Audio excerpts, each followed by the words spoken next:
E aí, vamos lá? Vamos continuar? Vamos falar agora sobre subsídios.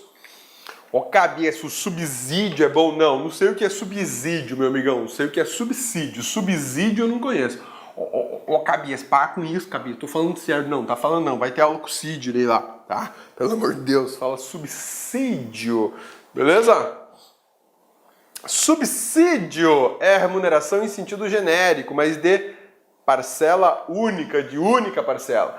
Lembra que eu fiz aquele esqueminha aqui, o raio-x da remuneração do professor? Um vencimento base, aí uma gratificação por sala de aula, gratificação por atividade fora de aula, e porque ele era chefe do grupo de professores, e parcelas de remuneração, né, de grana. Então, aquilo é um vencimento, a gente chama de vencimentos. Por quê? Porque eu tenho o vencimento básico mais acrescido de parcelas, também chamado de remuneração.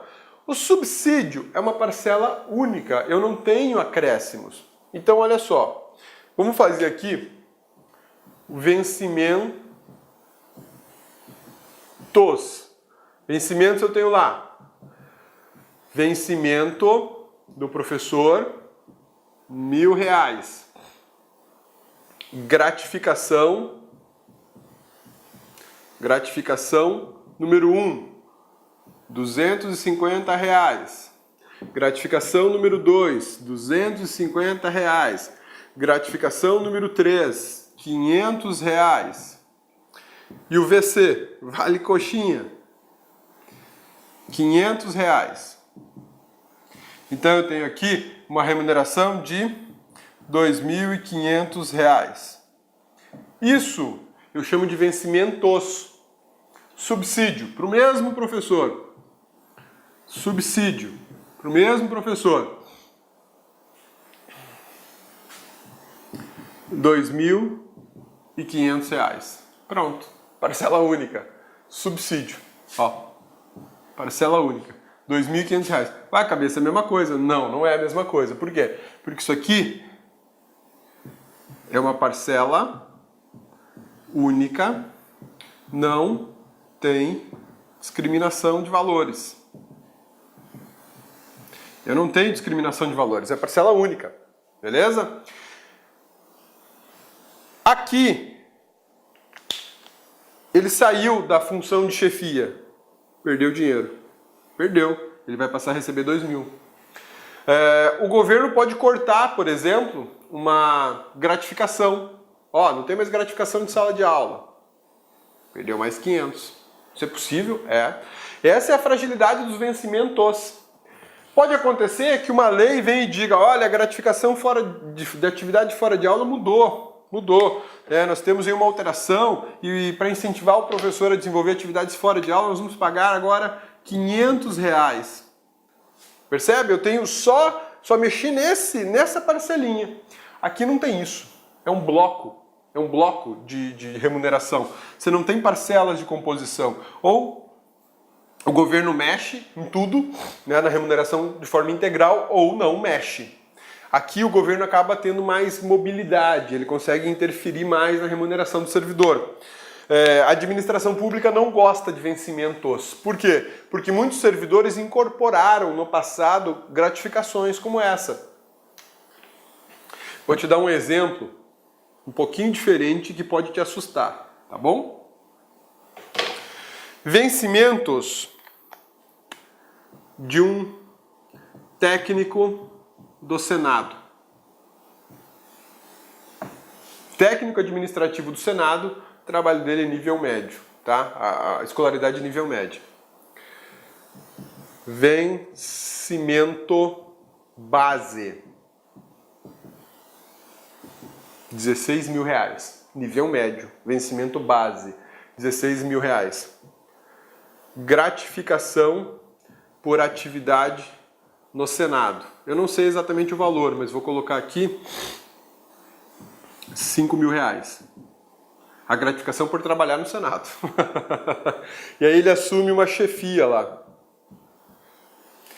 Chefia de, sei lá, da biblioteca. Ele é o chefe da biblioteca. Mais R$10.000. Ô, cabeça, que é isso? Não, isso é real. Isso não é loucura da minha cabeça, não, tá? Ó. 26 com mais 5, 31 mil reais. Isso aqui é um cargo, concurso público, nível médio. Vocês entendem agora por que o Senado é tão disputado? Câmara dos Deputados é a mesma coisa. Tá? Pode ser que os valores mudem um pouco, diminuam um pouquinho, de repente vai dar uns 27, 28, 25. É uma baita de uma remuneração. Mas o que acontecia no passado? No passado, hoje não tem mais. Ele incorporava o valor da chefia.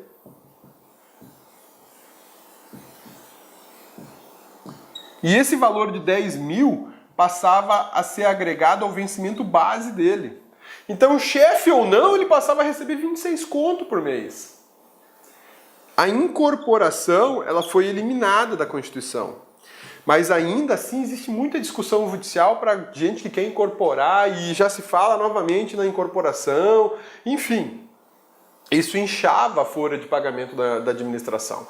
Aí o gestor público entendeu, pô, não basta só eliminar a incorporação. A gente tem que sair dessa história de vencimentos e passar para um bloco único de remuneração. Então eu tenho aqui um bloco único agora. Em vez de pagar vencimentos, remuneração para esse técnico administrativo do Senado, eu vou pagar um vencimento só para ele de 16 mil reais. Não tem gratificação, não tem atividade, não tem nada. É isso aí, ponto final. Ah, mas eu agora vou ocupar uma função de confiança, vou ser chefe da biblioteca, tudo bem. Então você deixa de ganhar esse subsídio e passa a ganhar aí 21 mil reais.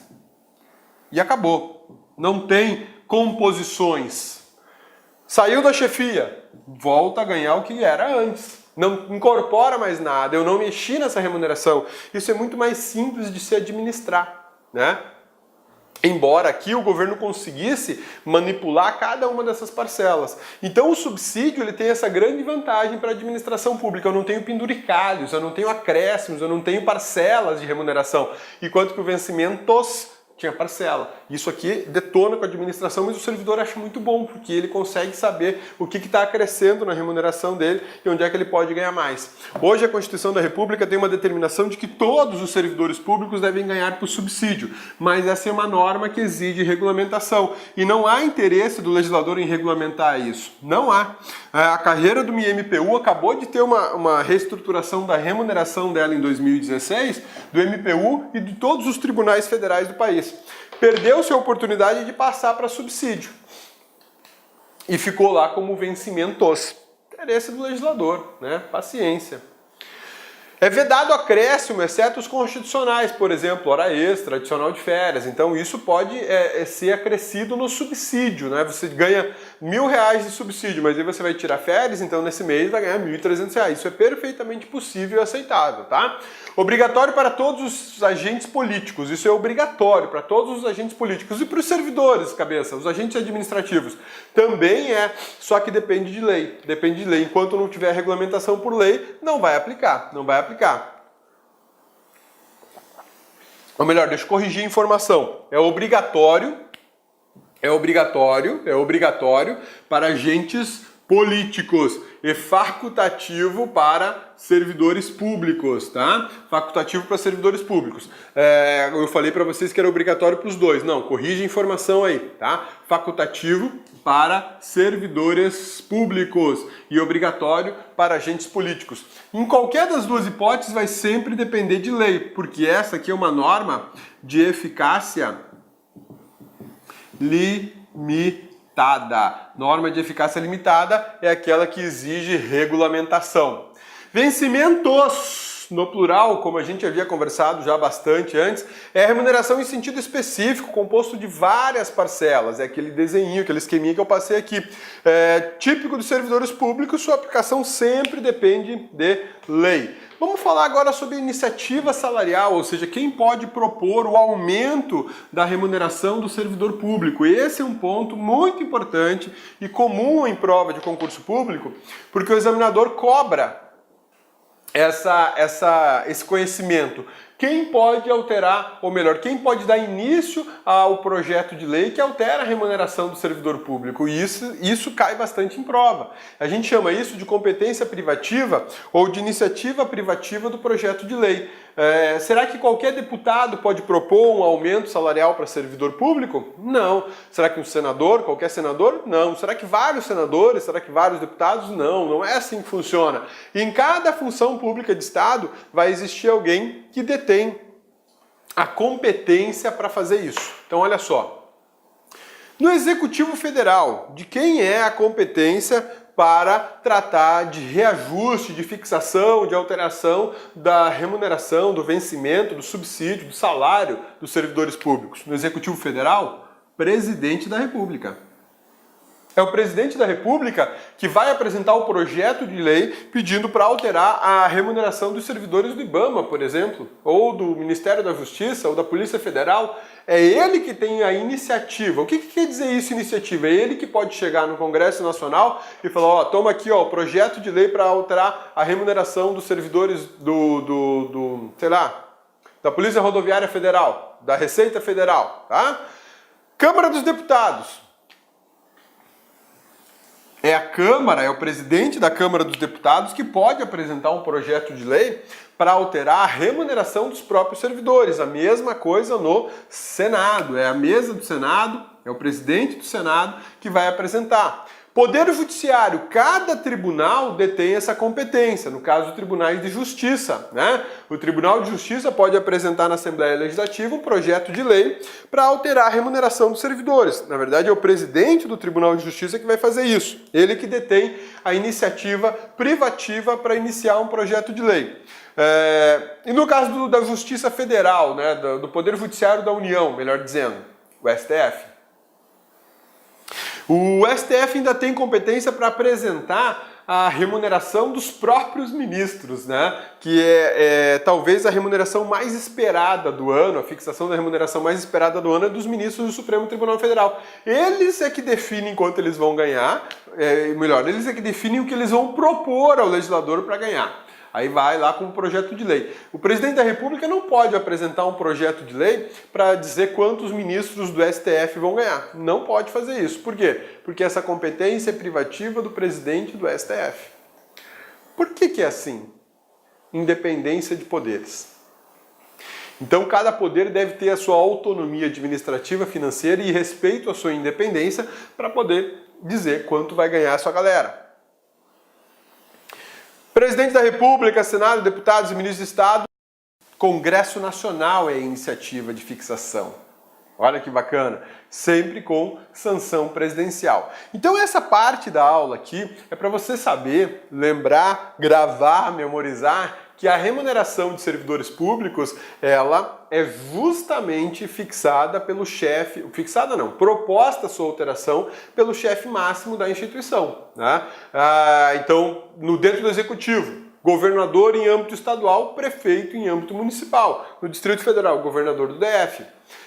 Legislativo, o chefe de cada legislativo. Judiciário, o chefe do judiciário. Só que o judiciário a gente tem que tomar o cuidado assim. O TRT, por exemplo, Tribunal Regional do Trabalho, tem um em cada estado. Exceto alguns estados que compartilham o mesmo TRT, né? Não é o presidente do TRT de Goiás que vai propor a fixação da remuneração dos servidores do TRT de Goiás. Não, é o presidente do STF, ele que vai propor a fixação para todo mundo. Beleza? Tudo bem? Tranquilos? Sussa! Salário do servidor público não está sujeito à negociação coletiva, depende sempre de lei. Salário do servidor público não está sujeito à negociação coletiva, como na iniciativa privada. Na iniciativa privada, eu não tenho a fixação da remuneração do trabalhador, do empregado, por lei. Eu tenho a fixação do salário mínimo, mas a remuneração não, essa fica livre lá. E você pode reduzir, na iniciativa privada, por acordo ou convenção coletiva. Acordo e convenção coletiva não podem ser aplicados para servidores públicos, então eu não tenho como fazer uma redução da remuneração do servidor público por um acordo coletivo. Isso não existe, sempre depende de lei. Olha o que fala a súmula 679 do Supremo Tribunal Federal. A fixação de vencimentos dos servidores públicos não pode ser objeto de convenção coletiva. Por que não pode ser objeto de convenção coletiva? Porque depende de lei. Eu preciso de lei para fazer qualquer modificação, alteração na remuneração, nos vencimentos, no subsídio dos servidores públicos. O salário dos empregados públicos, esse sim está sujeito à negociação coletiva, porque essa galera está sujeita às regras da CLT. E a CLT, assim como a Constituição Federal, permitem a redução do salário por acordo ou convenção coletiva. Para os servidores públicos exige lei específica. Lei específica, tá bom? O aumento da remuneração depende de leis, seja para revisão geral, seja por aumento específico. Então o Cabeça vai fazer duas alterações nesse slide aqui, que passou batido na hora que eu produzi, tá bom? Olha lá, aqui ó, depende de lei específica. E depois, aqui embaixo, a gente tem aumento da remuneração, depende de lei específica. Por que eu estou fazendo isso? Porque o texto da Constituição fala em lei específica. O texto da Constituição não fala em lei apenas. E você precisa identificar a palavra específica no seu estudo. Tá? Isso é muito importante. A cabeça está terminando porque eu estou dando um destaque aqui para a palavrinha específica. É muito importante que você grave, memorize essa informação. Eu vou até colocar ela numa cor vermelha para destacar mais, só para lembrar do Inter, né? E o Inter vai ganhar agora o título que ele não tem, campeão da segunda divisão. Eu falo isso pro meu filho para ele não ficar triste, tadinho. Até chorou o dia que o Inter caiu para a segunda divisão. Mas vamos lá, olha só, depende de lei específica. O aumento da remuneração depende de lei específica, seja por revisão geral, seja por aumento específico.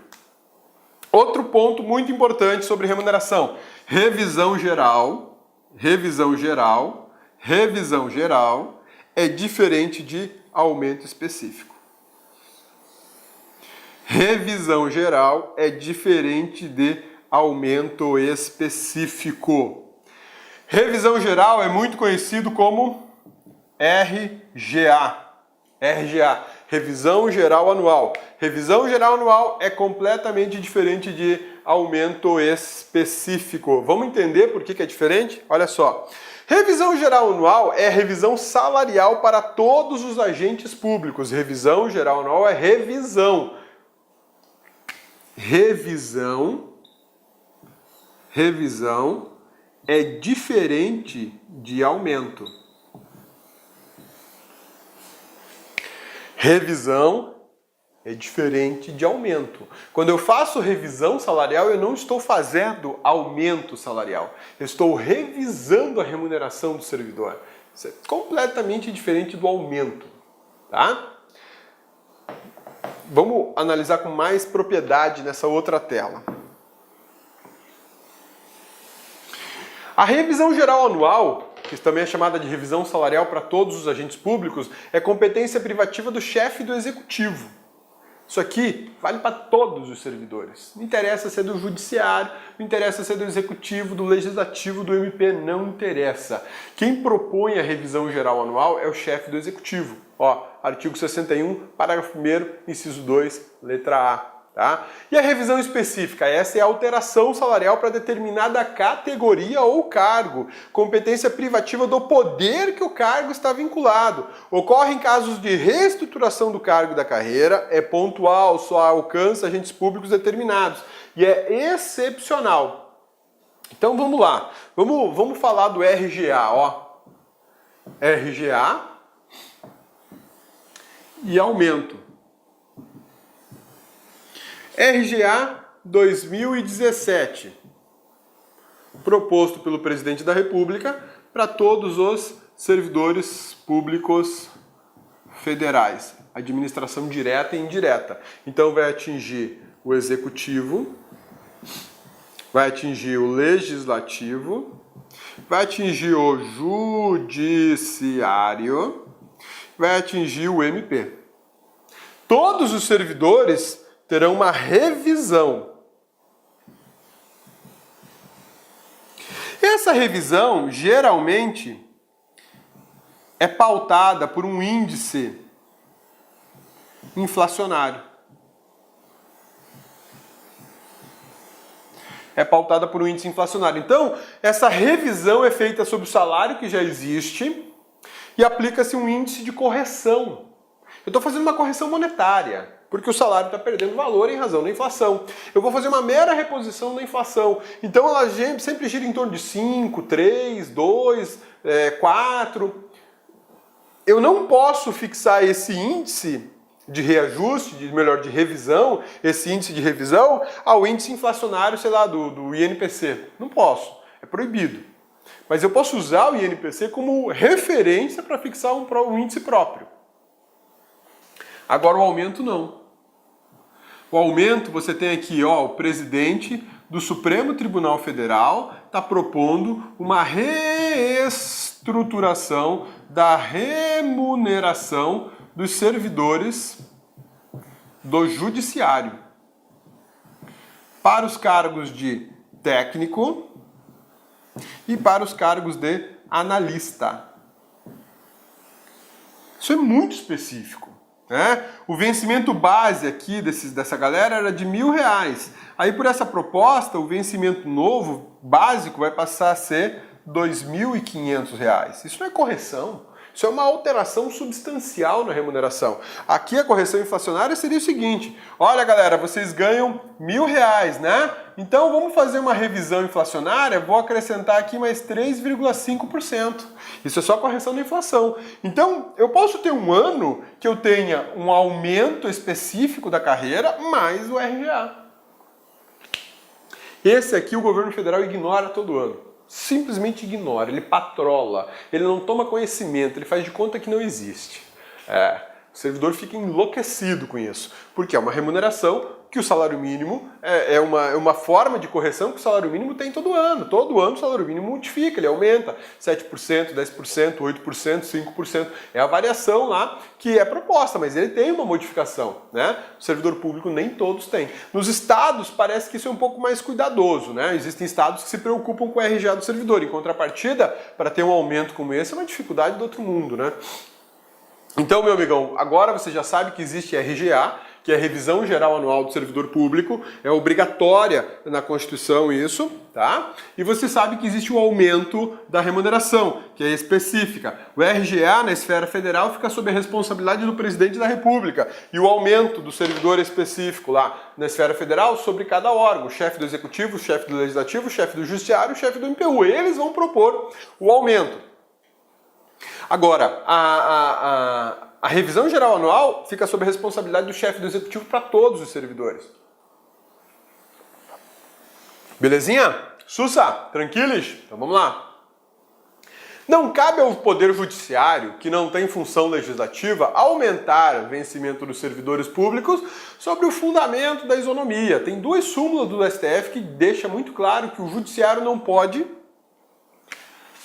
aumentar com uma canetada a remuneração do servidor público. Eu não posso aumentar a remuneração do servidor público com base em uma decisão da Justiça. A súmula 339 do Supremo Tribunal Federal e a súmula vinculante número 37 do Supremo Tribunal Federal. Isso aqui estabelece que é proibido o Supremo Tribunal Federal ou o Judiciário, de forma geral, aumentar a remuneração do servidor público. Ele não pode fazer isso por decisão judicial. Então não adianta, meu amigão, você promover uma ação pedindo para aumentar a sua remuneração na marra. O juizão não vai conceder. Ele é proibido, na verdade, pela súmula vinculante número 37. Uma coisa é aumento, outra coisa é RGA. Olha só, tem uma diferença brutal nisso, né? A súmula vinculante 37 diz assim: Judiciário não pode aumentar a remuneração. Não pode aumentar a remuneração. Mas olha só, o Judiciário pode determinar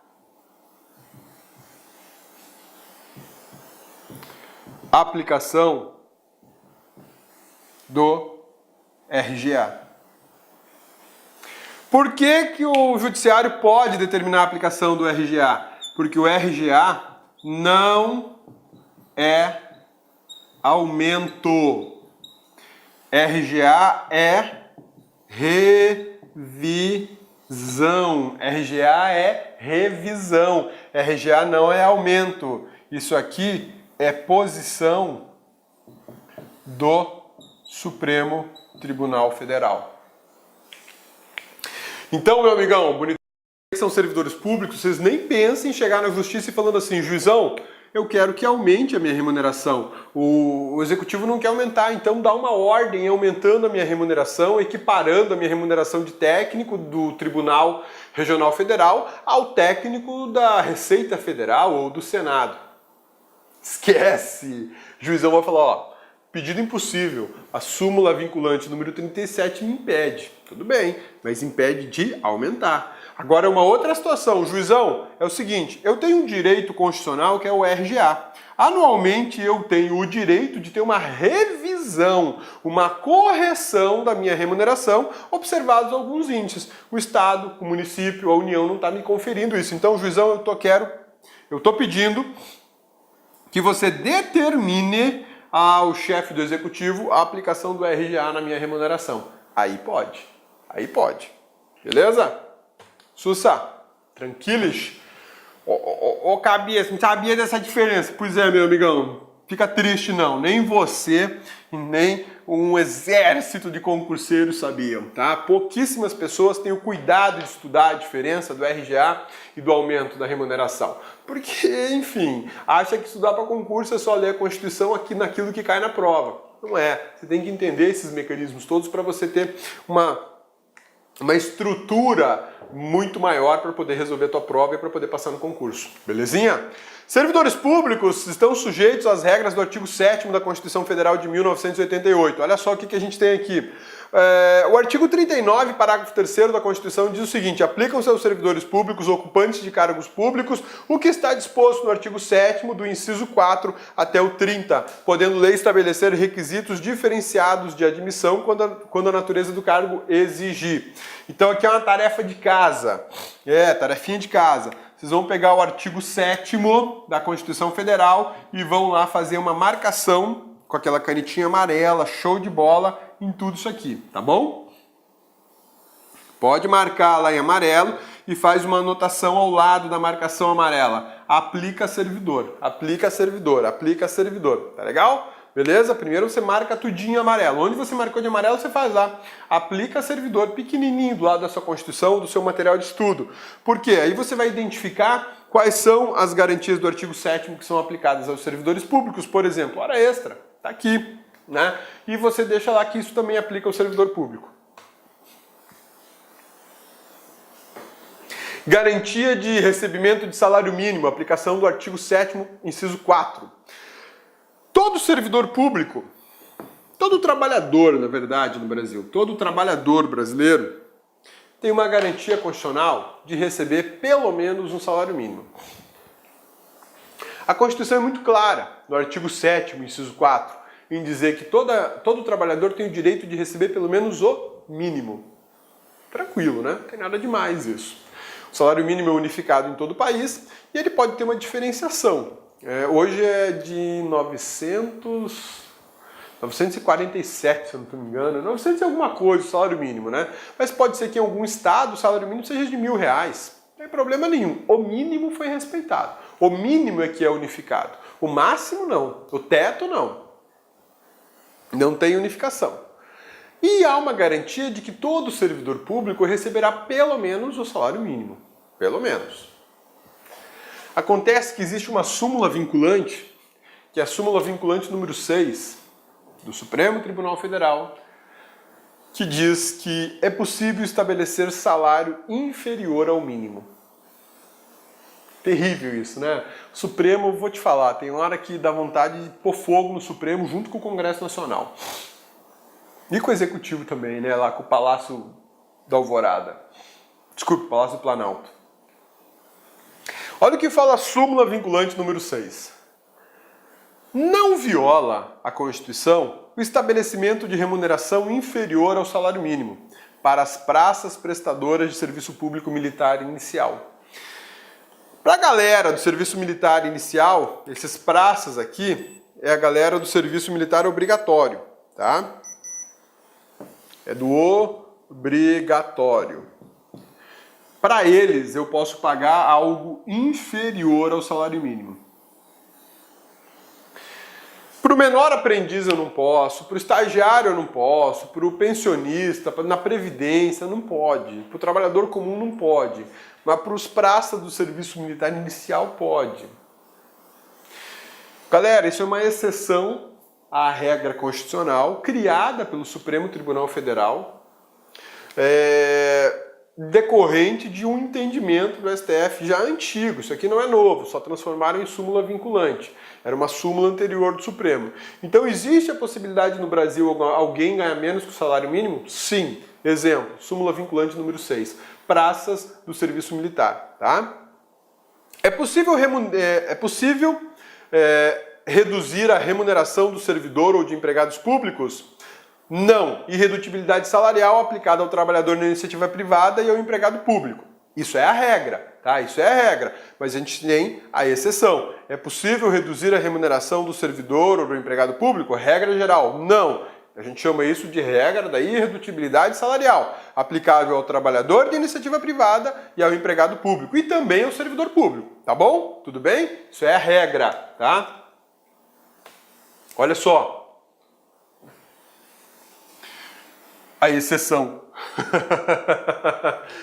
Os subsídios e os vencimentos dos ocupantes de cargos e empregos públicos são irredutíveis, ressalvado os dispostos nos incisos 11 e 14 do artigo 39, 150, inciso 2, 150, inciso 3, 153, parágrafo 2º e inciso 1 da Constituição. Então eu tenho uma regra, eu tenho uma regra aqui, ó. O 11 e o 14 é do 37, tá? Não é do 39, não. Então, ó, isso aqui é a exceção. Subsídios e vencimentos de ocupantes de cargos e empregos públicos são irredutíveis, salvo o disposto no inciso 11 e 14 do 37 e também do artigo 39, parágrafo 4º, 152, 153, 3 e 153, parágrafo 2º, inciso 1. Ou seja, essa irredutibilidade que está aqui, que eu falei para vocês, ela é a regra. Não pode reduzir a remuneração do servidor, não pode reduzir a remuneração do empregado público, não pode reduzir a remuneração de quem trabalha na administração pública ou na iniciativa privada, tá? Mas isso é regra geral, que comporta exceção. Ô, cabeça, você falou que precisa de lei específica. Exatamente. Opa, não é aqui. É aqui, né? A exceção tá aqui. Ô, cabeça, você falou que precisava de lei. Exatamente. Eu preciso de lei para mexer na remuneração dos servidores. Tá? Então essa é a grande diferença para a iniciativa privada. Na iniciativa privada, a remuneração do servidor ela é irredutível. A garantia constitucional está no artigo 7º, salvo acordo ou convenção coletiva. Tudo bem? E do servidor público, tem acordo ou convenção coletiva? Não, é proibido acordo ou convenção coletiva, em especial para tratar de redução de remuneração dos servidores públicos. Mas, por meio de lei, eu posso fazer a redução. Se liga na dica! Existe uma regra geral da irredutibilidade, porém, contudo, ela sofre exceções. Igualdade remuneratória. Vamos começar isso no próximo bloco, tá bom? Vai lá dar uma descansada, relaxar, respirar um pouco e a gente já volta.